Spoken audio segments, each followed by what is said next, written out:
চলেছি আজকে একটা জিনিস, এই যে প্রথমে আমি বাদামগুলো ভেজেছি, তারপরে তেলের ওপরে 5 ফোড়ন দিয়েছি, দিয়ে নারকেল দিয়েছি কুচি করে কাটা। এবার আদা আর কাঁচা লঙ্কা থেতো দিয়েছি।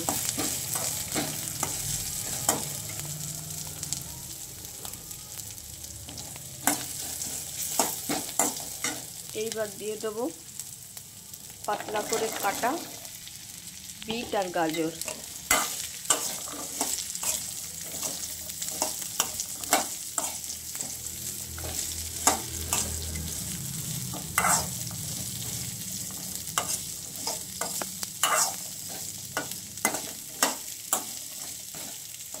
নুন দিয়ে ঢাকা দিয়ে দেবো।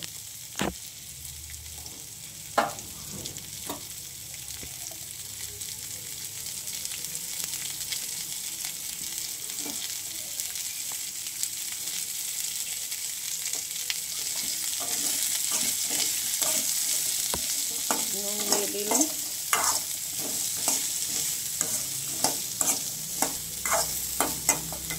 এবার ঢাকা দিয়ে দেবো। ভেজিটেবল চপের পুর রেডি হয়ে গেছে। এরপর বাকিটা গড়া হবে, দেখা যাক করতে পারি কিনা। চপ গড়া হচ্ছে।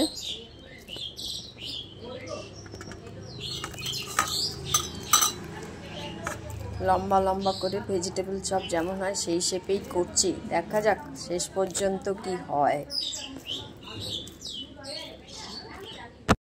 ময়দা আর কর্নফ্লাওয়ার দিয়ে একটা ব্যাটার তৈরি করেছি, তার সঙ্গে একটু শাহমরিচ গুঁড়ো দিয়েছি, আর বিস্কুটের গুঁড়োর সঙ্গে একটু নুন আর শাহমরিচ গুঁড়ো মিশিয়ে নিয়েছি, দিয়ে এবার কোট করছি।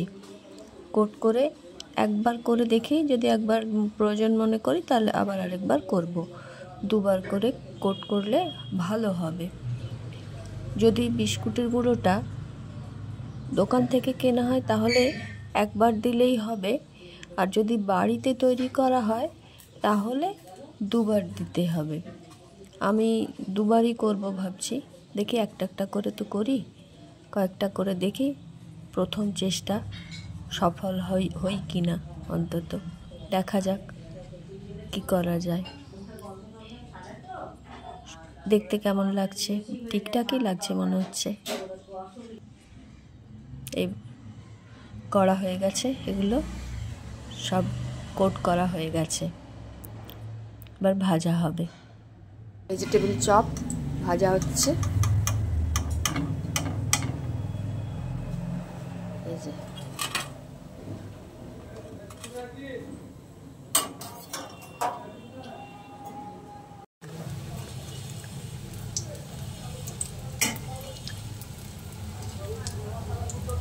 ভাজা হচ্ছে, হয়ে গেছে অলমোস্ট।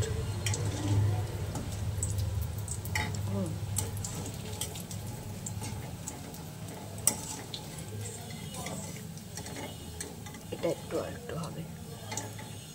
ভাজা হয়ে গেছে, বাকি যা আছে রেখে দেবো কোটো করে ফ্রিজে, যখন ইচ্ছা হবে তখন খাওয়া হবে। রেডি একদম।